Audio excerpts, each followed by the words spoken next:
รายการข่าวนครหลวงเวียงจันทน์รายการข่าวนครหลวงเวียงจันทน์สบายดีท่านผู้ฟังที่เคารพที่นี่สถานีวิทยุกระจายเสียงนครหลวงเวียงจันทน์รายการข่าวนครหลวงเวียงจันทน์ประจำวันศุกร์วันที่31กรกฎาคม2026ซึ่งมีข่าวสำคัญต่างๆมานำเสนอต่อบรรดาทานต่อไปเส้นทางนักฟังรายละเอียดลาวเวียดนามเพิ่มทวีการร่วมมือด้านตุลาการโดยตอบสนองตามการเชื่อเชิญของสหายเวียนวันกวางคณะเลขาธิการศูนย์กลางภาคประธานศาลประชาชนสูงสุดแห่งสาธารณรัฐสังคมนิยมเวียดนามคณะผู้แทนขั้นสูงของศาลประชาชนสูงสุดแห่งสาธารณรัฐประชาธิปไตยประชาชนลาวนำโดยสหายไพวีสีบัวลิภากรรมการศูนย์กลางภาคประธานศาลประชาชนสูงสุดแห่งสาธารณรัฐประชาธิปไตยประชาชนลาวได้เดินทางไปเยี่ยมยามพบปะและเฮ็ดเวียกอยู่สาธารณรัฐสังคมนิยมเวียดนามในวันที่27หาวันที่30กรกฎาคม2026เพื่อเสริมขยายสายพัวพันมิตรภาพที่ยิ่งใหญ่ความสามัคคีแบบพิเศษและรอบด้านการไปเคลื่อนไหวเยี่ยมยามและเฮ็ดเวียกอยู่สาธารณรัฐสังคมนิยมเวียดนามของคณะผู้แทนขั้นสูงของศาลประชาชนแห่งสาธารณรัฐประชาธิปไตยประชาชนลาวในครั้งนี้แม้นเป็นการแสดงให้เห็นถึงการเคลื่อนไหวพัวพันร่วมมืออย่างต่อเนื่องรอบด้านและลึกซึ้งในกรอบบทบันทึกการร่วมมือ2ฝ่ายที่ได้ลงนามกันในปี 2008 เป็นการร่วมมือของ2องค์การตุลาการของ2ประเทศเพื่อแนะไซเสริมสร้างสุขยูและแลกเปลี่ยนบทเรียนเกี่ยวกับการปรับปรุงด้านการจัดตั้งในระบบศาลเวียกงานการบริหารศาลบริหารคดีให้มีประสิทธิภาพและประสิทธิผลยิ่งขึ้นในวันที่28กรกฎาคมนี้คณะผู้แทนขั้นสูงของศาลประชาชน2ประเทศได้พบปะกันอย่างเป็นทางการอยู่สำนักงานของศาลประชาชนสูงสุดแห่งสาธารณรัฐสังคมนิยมเวียดนามซึ่งทั้งสองฝ่ายได้ตีราคาสูงต่อผลสำเร็จการร่วมมือในระยะที่ผ่านมา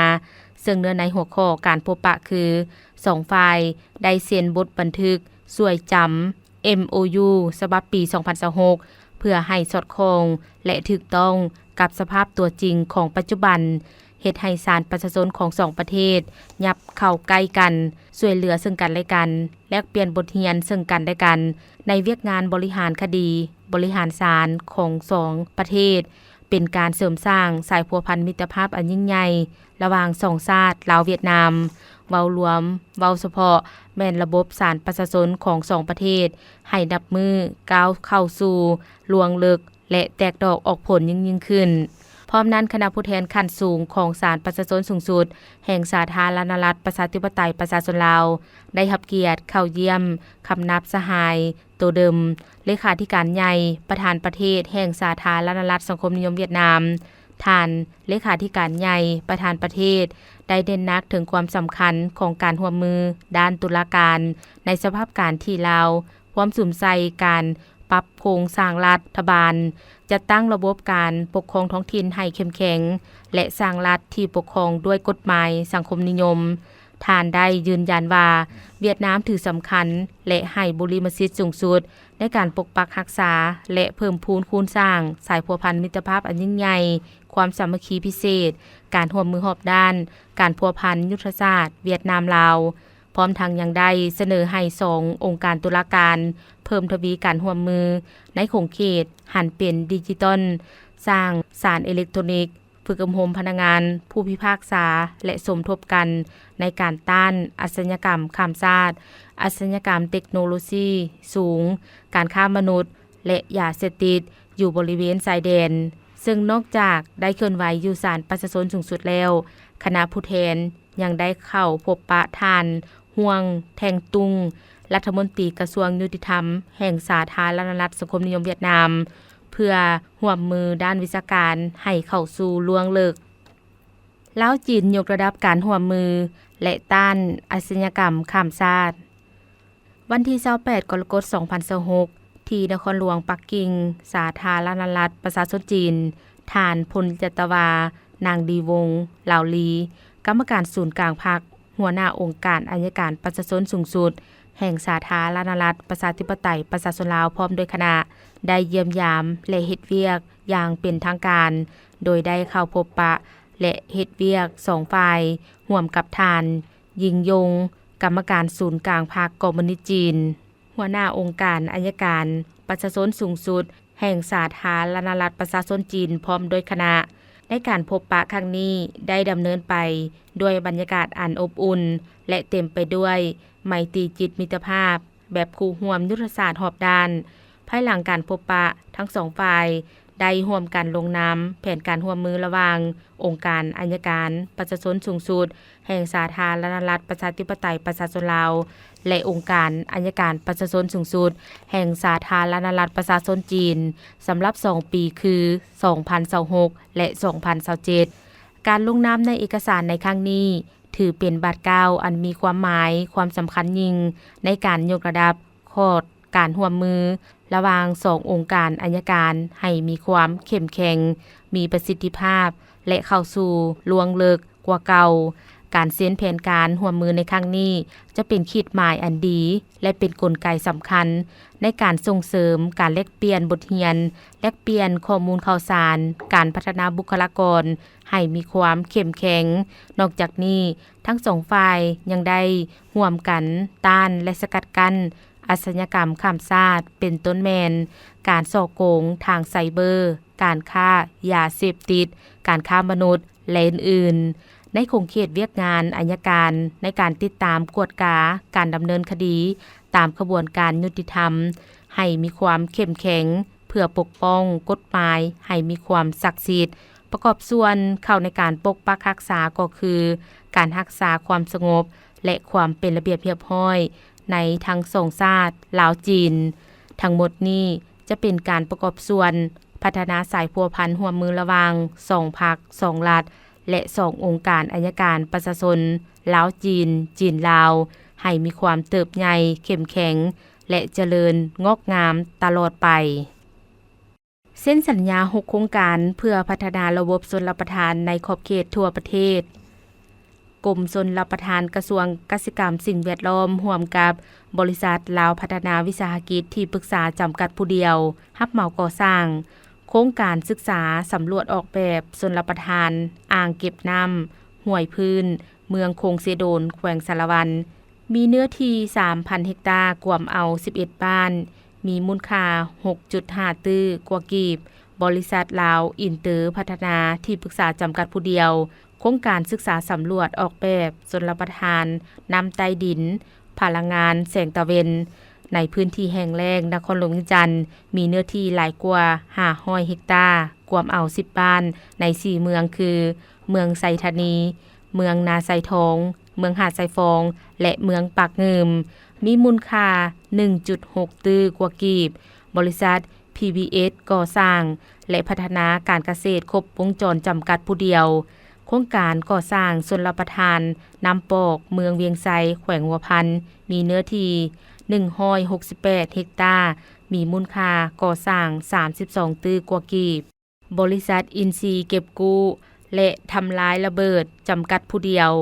โครงการส่งเสริมการพัฒนาชลประทานที่ทนต่อการเปลี่ยนแปลงดินฟ้าอากาศอยู่เมืองบัวละพาแขวงคำมวน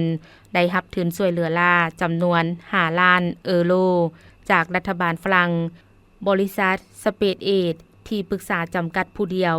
โครงการศึกษาสำรวจออกแบบชลประทานอ่างเก็บน้ำกิ่งเมืองต้นเพิงแขวงบ่อแก้วในวันที่27กรกฎาคม2026จึงได้จัดพิธีเซ็นสัญญาต่างหน้ากระทรวงกสิกรรมสิ่งแวดล้อมลงนามเซ็นสัญญาโดยท่านปริญญาเอกคำพจันทร์วงศนะหัวหน้ากรมชลประทานต่างหน้าบริษัทลาวพัฒนาวิศวกรรมที่ปรึกษาจำกัดผู้เดียวลงนามเซ็นสัญญาโดยท่านมีจิตจันทนาประธานบริษัทต่างหน้าบริษัทลาวอินเตอร์พัฒนาที่ปรึกษาจำกัดผู้เดียวลงนามสัญญาโดยท่านจีตาแก้วหมู่จันทร์ประธานบริษัทและต่างหน้าบริษัทไสยศรพัฒนาจำกัดผู้เดียวลงนามสัญญาโดยท่านพุทธศิลป์แก้วไสญาประธานบริษัทต่างหน้าบริษัท PBS ก่อสร้าง และพัฒนาการเกษตรครบวงจรจำกัดผู้เดียว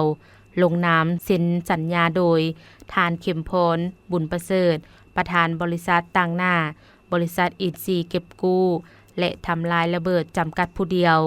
ลงนามเซ็น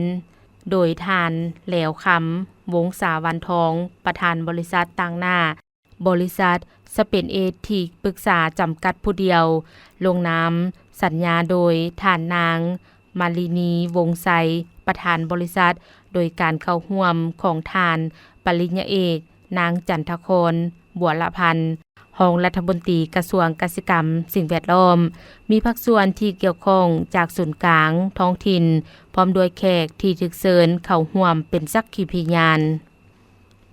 สร้างตั้งห้องการคณะสมาชิกสภาประชาชนนครหลวงเวียงจันทน์ประจำเขตเลือกตั้งที่1เมืองจันทบุรี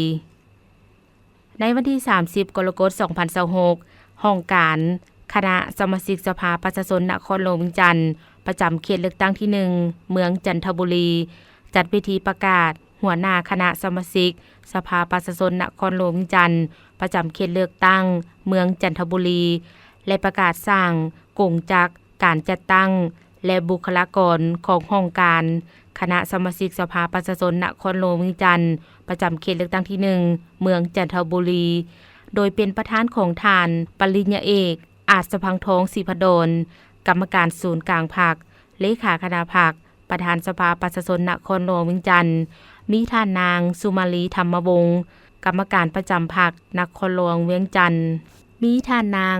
สุมาลีธรรมวงศ์กรรมการประจำพรรคนครหลวงเวียงจันทน์เลขาพรรคเมืองสมาชิกสภาประชาชนนครหลวงเวียงจันทน์ประจำเขตเลือกตั้งที่1เมืองจันทบุรีมีบรรดาทานคณะประจำสภาประชาชนนครหลวงเวียงจันทน์เลขาห้องเลขาพรรค9เมืองประธานคณะกรรมการปกครองเมืองคณะประจำพรรคเมืองกรรมการพรรคเมืองและสมาชิกสภาประชาชนนครหลวงเวียงจันทน์ประจำเขตเลือกตั้งเมืองเข้าร่วมท่านสุริยะสวีสุขได้ผ่านมติของคณะประจำสภาประชาชนนครหลวงเวียงจันทน์ชุดที่5ฉบับเลขที่42ทับคปจสปนวลงวันที่7พฤษภาคม2026ว่าด้วยการเข้ารับอุดหนุนบำนาญของหัวหน้าห้องคณะสมาชิกสภาประชาชนนครหลวงเวียงจันทน์ชุดที่4ประจำเขตเลือกตั้งที่1เมืองจันทบุรีและได้ผ่านมติของคณะประจำสภาประชาชนนครหลวงเวียงจันทน์ชุดที่5ฉบับเลขที่51ทับคปจสปนวลงวันที่7พฤษภาคม2026ว่าด้วยการแต่งตั้งหัวหน้าคณะสมาชิกสภาประชาชนนครหลวงเวียงจันทน์ชุดที่5ประจำเขตเลือกตั้งที่1เมืองจันทบุรีในพิธีได้มอบมติตกลงให้แก่ผู้ที่เข้ารับอุดหนุนบำนาญและผู้ที่ถูกแต่งตั้งมอบโดยทานปริญญาเอกอาจสพังทองศรีพดลประธานสภาประชาชนนครหลวงเวียงจันทน์นอกนั้นยังได้ประกาศแต่งตั้งห้องหัวหน้าคณะสมาชิกสภาประชาชนนครหลวงเวียงจันทน์ชุดที่5ประจำเขตเลือกตั้งที่1เมืองจันทบุรีและบุคลากร3ท่านพร้อมกันนั้นมีพิธีเซ็นบทบันทึกมอบรับหน้าที่ระหว่างท่านบุญถึงสุวรรณศรีหัวหน้าคณะสมาชิกสภาประชาชนของหัวหน้าห้องคณะสมาชิกสภาประชาชนนครหลวงเวียงจันทน์ชุดที่5ประจำเขตเลือกตั้งที่1เมืองจันทบุรีผู้ใหม่ในพิธีดังกล่าวยังได้รับฟังการโอ้ล้มของประธานสภาประชาชนนครหลวงเวียงจันทน์เพื่อให้ทิศชี้นำและเป็นเข็มทิศชี้ยังทางให้แก่คณะสมาชิกสภาประชาชนนครหลวงเวียงจันทน์ประจำเขตเลือกตั้งที่1เมืองจันทบุรีไปจัดตั้งปฏิบัติแผนขยายโตกับประชาชนภายในเมืองนอกนี้ยังมีพิธีเปิดป้ายห้องการคณะสมาชิกสภาประชาชนนครหลวงเวียงจันทน์ชุดที่5ประจำเขตเลือกตั้งเมืองจันทบุรีเติมอีก6เดือนต้นปีนครหลวงดึงดูดนักท่องเที่ยวได้1ล้านกว่าคนในวันที่30กรกฎาคม2026คณะกรรมการวัฒนธรรมสังคมและชนเผ่าสภาประชาชนนครหลวงเวียงจันทน์นำโดยทานธนงไสขุดไพฑูรย์ร รองประธานสภาประชาชนนครหลวงเวียงจันทน์พร้อมด้วยคณะได้ลงเคลื่อนไหวติดตามสุกยูเวียกงานอยู่แผนกวัฒนธรรมการท่องเที่ยวนครหลวงเวียงจันทน์ให้การต้อนรับโดยทานสอนใสศรีสมพันธ์หัวหน้าแผนกวัฒนธรรมการท่องเที่ยวนครหลวงเวียงจันทน์มีคณะภาคหัวหน้าแขนงของแขนงพร้อมด้วยพนักงานวิชาการที่เกี่ยวข้องเข้าร่วมโอกาสนี้ท่านสอนใสศรีสมพันธ์ได้รายงานการเคลื่อนไหวเวียกงาน6เดือนต้นปีและทิศทางแผนการจุดสุ่ม6เดือนท้ายปีให้คณะดังกล่าวทราบเป็นต้นแมนเวียกงานวัฒนธรรมได้เอาใจใส่สร้างครอบครัววัฒนธรรมใหม่ได้436ครอบครัวบ้านสะพังขะนงบ้านทนาคเมืองไสธานีนครหลวงจันทน์เทียบใส่แผนปี 1,200 ครอบครัวเท่ากับ 36.33 ส่วนห้อยสามารถต้อนรับแขกนักท่องเที่ยวทางภายในและต่างประเทศแต่เดือนมังกรหาเดือนพฤษภาคม 2026 มีแขกเข้าชม3แหล่งท่องเที่ยวพระธาตุหลวงหอพระแก้ววัดศรีสะเกษนครหลวงจันทน์ทั้งหมด 98,229 เทื่อคนในนี้เป็นคนลาว 8,689 เทื่อคนต่างประเทศ 89,540 เทื่อคนขณะที่การจัดตั้งปฏิบัติคาดหมายสู่โซนเกี่ยวกับเวียกงานวัฒนธรรมที่สภารับรองปี 2026ได้สุกยูติดตามกวดกาการสร้างครอบครัววัฒนธรรมให้ได้ 1,200 ครอบครัวสามารถสร้างครอบครัววัฒนธรรมใหม่ได้436ครอบครัวเท่ากับ 36.33 ส่วนห้อยสาเหตุจากซ่าย้อนล้อท่าแผนงบประมาณรับใช้ในการจะตั้งปฏิบัติและจะสู่โซนให้ได้ลื่นขาดหมายการดึงดูดนักท่องเที่ยวเข้ามานครหลวงจันทน์ให้ได้2ล้านเทื่อคนสร้างรายได้จากนักท่องเที่ยวให้ได้600ล้านดอลลาร์สหรัฐใน6เดือนต้นปีสามารถปฏิบัติได้1,116,155 คนหญิง 456,588 คนนักท่องเที่ยวต่างประเทศ 1,86,775 คนหญิง 441,655 คนคาดคะเนสร้างรายรับจากนักท่องเที่ยว328ล้าน 4,200 ดอลลาร์สหรัฐสำหรับแผนการ6เดือนท้ายปี 2026 สืบโตขึ้นประเมินผลคืนครอบครัวและบ้านวัฒนธรรมติดพันกับบ้านวัฒนธรรมแบบอย่างให้สำเร็จตามแผนการวางไว้สืบโตออกอนุญาตให้บรรดาหัวหน่วยธุรกิจการท่องเที่ยวสืบโตในการประสานนำบรรดาพนักงานที่เกี่ยวข้องเพื่อค้นคว้าตามการเสนอของหัวหน่วยธุรกิจเพื่อขออนุญาตลงทุนในคงเขตการท่องเที่ยวอยู่ในนครหลวงเวียงจันทน์และอื่นๆนอกนี้ภาคส่วนดังกล่าวยังได้แลกเปลี่ยนความคิดความเห็นอย่างกงไปกงมาเกี่ยวกับการเคลื่อนไหวเวียกงานในระยะที่ผ่านมาเป็นต้นปัญหาปรากฏการณ์ยอดท่อที่เกิดขึ้นทางสังคมที่ติดพันกับเวียกงานคงเขตวัฒนธรรมโดยเฉพาะบรรดาห้านกินดื่ม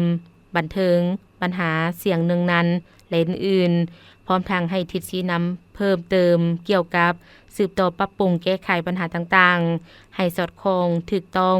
และมีประสิทธิผลยิ่งขึ้นกว่าเก่าเพื่อแน่ใจเหตุให้ปรากฏการณ์ยอดท่อนับมือลดลงเทื่อละก้าวยกระดับทักษะความคิดสร้างสรรค์และนวัตกรรมมหาวิทยาลัยแห่งชาติได้เปิดศูนย์ฝึกอบรมในหัวข้อการพัฒนากิจกรรมการศึกษาเพื่อยกระดับทักษะความคิดสร้างสรรค์และนวัตกรรมจัดขึ้นในวันที่27กรกฎาคม 2026 ที่ผ่านมาโดยเป็นประธานของท่านศาสตราจารย์ปริญญาเอกภูเพชรเกี้ยวพีลาวงศ์รองผู้อำนวยการใหญ่มหาวิทยาลัยแห่งชาติท่านโฮแนนคุดนิดอุปทูตประเทศเอียดลังท่านปริญญาเอกเงียนทิแองทูผู้อำนวยการคนครัวอาซีมหาวิทยาลัยแห่งชาติเวียดนามพร้อมด้วยพนักงานครูอาจารย์นักศึกษาเข้าร่วมกองประชุมฝึกอบรมดังกล่าวจะได้ดำเนินเป็นเวลา5วันในวันที่27หาวันที่31กรกฎาคม 2026โดยการร่วมมือกับมหาวิทยาลัยประเทศเอียดลังและ มหาวิทยาลัยแห่งชาติเวียดนามภายในการฝึกอบรมผู้เข้าร่วมจะได้เรียนรู้และพัฒนาทักษะการสร้างทีมการออกแบบความคิดการวิเคราะห์ปัญหาทักษะการนำเสนอและพันธะแนวความคิดผู้ประกอบการนอกจากนี้ผู้เข้าร่วม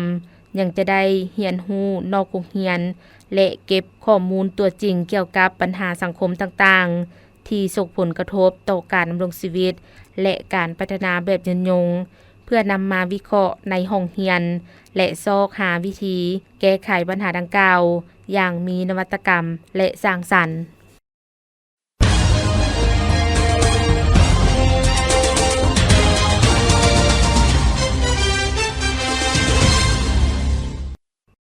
ต่อไปเชิญท่านรับฟังข่าวต่างประเทศ6 เดือนต้นปีจีนอนุมัติสิทธิบัตรด้านการประดิษฐ์สร้าง 400,000 กว่าฉบับห้องการแถลงข่าวของรัฐบาลจีนได้จัดกองประชุมแถลงข่าวองค์การทรัพย์สินทางปัญญาแห่งชาติจีนแจ้งให้ฮู้ว่านับแต่ต้นปีนี้เป็นต้นมาเวียกงานทรัพย์สินทางปัญญาของจีนได้สืบต่อเดินทางไปตามท่าเอียงการพัฒนาที่มีคุณภาพสูงของแผนพัฒนาเศรษฐกิจสังคมแห่งชาติ5 ปีครั้งที่14บรรลุการพัฒนาที่มีความมั่นเที่ยงและการเริ่มต้นที่ดี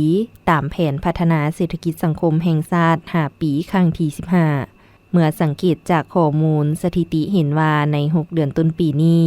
จีนได้อนุมัติสิทธิบัตรด้านการประดิษฐ์สร้าง 453,000 ฉบับอนุมัติให้ลงทะเบียนกาหมายสินค้า2 ล้านกว่าฉบับอนุมัติสร้างศูนย์ปกป้องทรัพย์สินทางปัญญาระดับชาติใหม่2 แห่งและศูนย์ปกป้องสิทธิด่วน6 แห่งและอื่นๆเฮ็ดให้บทบาทของจีนเป็นประเทศใหญ่ด้านทรัพย์สินทางปัญญาได้รับการปรับปรุงที่ดีขึ้นหลายกว่าเก่าจำนวนผู้เสียชีวิตจากแผ่นดินไหวในญี่ปุ่น28 คนท่านมิโนรุคิฮาระเลขาธิการรัฐมนตรีญี่ปุ่นได้เปิดเผยว่าจำนวนผู้เสียชีวิตจากแผ่นดินไหวขนาด 7.1 ริกเตอร์ในแขวงคูมาโมโตะได้เพิ่มขึ้นเป็น28 คนเมื่อมาฮอดเวลา 6 โมงเช้าตามเวลาท้องถิ่นโดยตัวเลขเหล่านี้รวมทั้งผู้เสียชีวิตที่ยังอยู่ในขั้นตอนสืบสวนเพื่อกวดสอบว่า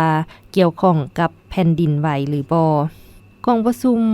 ของศูนย์บัญชาการตอบโต้ฉุกเฉินของญี่ปุ่นในวันที่30 กรกฎาคมที่ผ่านมาได้ยืนยันผู้เสียชีวิต17 คนและมี 6 คนมีอาการหัวใจวายหลังจากแผ่นดินไหวรุนแรงรวมทั้งยังบ่ฮู้ชะตากรรมอีกอย่างน้อย1 คนบทรายงานระบุตื่มอีกว่าได้มีการเปิดเผยที่พักอาศัยชั่วคราว415 แห่งทั่วแขวงคุมาโมโตะซึ่งรองรับประชาชน 10,000 กว่าคนและปัญหาไฟฟ้าดับที่ได้ส่งผลกระทบต่อประชาชนประมาณ 20,000 กว่าครัวเรือนสิงคโปร์และไทยเซ็นบท MOU เพื่อความปลอดภัยทางไซเบอร์องค์การการเงินสิงคโปร์หรือธนาคารกลางสิงคโปร์และธนาคารแห่งประเทศไทยได้ลงนามบทบันทึกความเข้าใจหรือ MOU เพื่อเสริมขยายการร่วมมือด้านความปลอดภัยทางไซเบอร์และต้านการฉ้อโกงทางดิจิตอลย้อนว่าภัยข่มขู่ทางไซเบอร์มีความซับซ้อนหลายขึ้นในระบบการเงินที่เสื่อมต่อในทั่วภาคพื้นข่าวระบุว่าในวันที่24 กรกฎาคมที่ผ่านมาธนาคารกลางทั้ง2ประเทศได้ระบุว่าข้อตกลงดังกล่าวได้สั่งตั้งขอบการร่วมมือใน3 โครงเขตคือการแลกเปลี่ยนข้อมูลเกี่ยวกับความปลอดภัยทางไซเบอร์และการฉ้อโกงทางดิจิตอลการพัฒนาขีดความสามารถและการเกี่ยมความพร้อมด้านการดำเนินงานโดยทั้ง2 ฝ่ายจะได้แลกเปลี่ยนข้อมูลด้านกฎระเบียบและข้อมูลข่าวสารเกี่ยวกับภัยข่มขู่ที่ส่งผลกระทบต่อแขนงการเงินการดำเนินงานฝึกอบรมร่วมกันทัศนศึกษาและการแลกเปลี่ยนการค้นคว้าพร้อมทางฝึกอบรมการรักษาความปลอดภัยทางไซเบอร์และการคุ้มครองวิสาหกิจข้ามแดน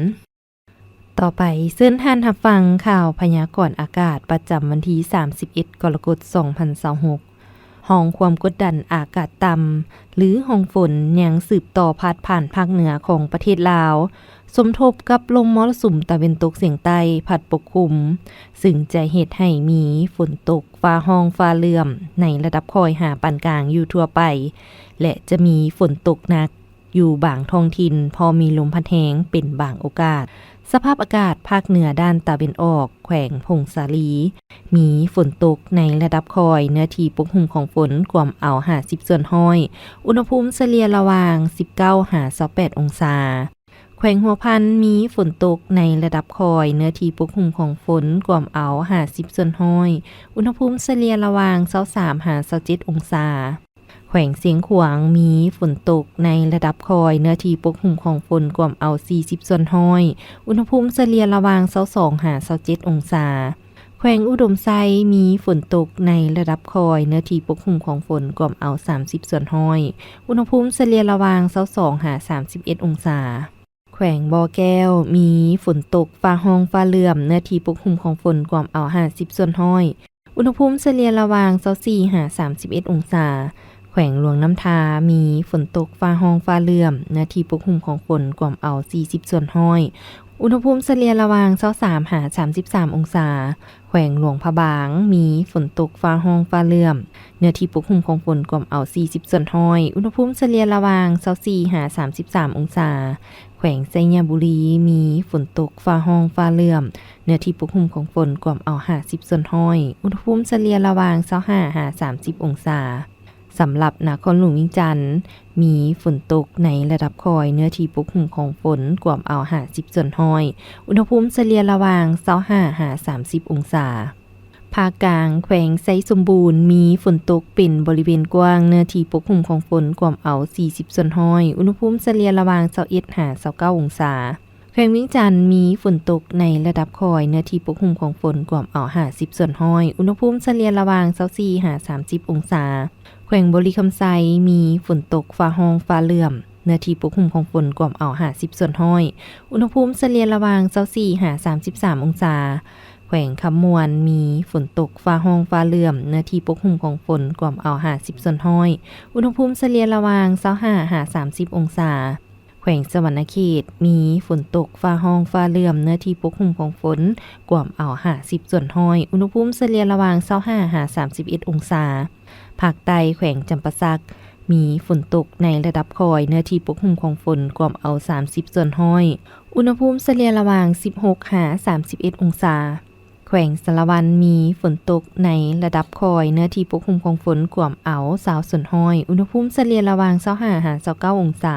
แขวงเซกองมีฝนตกในระดับคอยเนื้อที่ปกคลุมของฝนกว่าเอา30ส่วนห้อยอุณหภูมิเฉลี่ยระหว่าง20-31องศาแขวงอัตตปือมีฝนตกในระดับคอยเนื้อที่ปกคลุมของฝนกว่าเอา20ส่วนห้อยอุณหภูมิเฉลี่ยระหว่าง25-35องศาท่านผู้ฟังที่เคารพรายการข่าวนครหลวงวิงจันทน์สำหรับภาคนี้ได้เสียงสุดเพียงเท่านี้แสงคำจันทวงศ์พร้อมด้วยอุไลวันแสงพระจันทร์อ่านสบายดี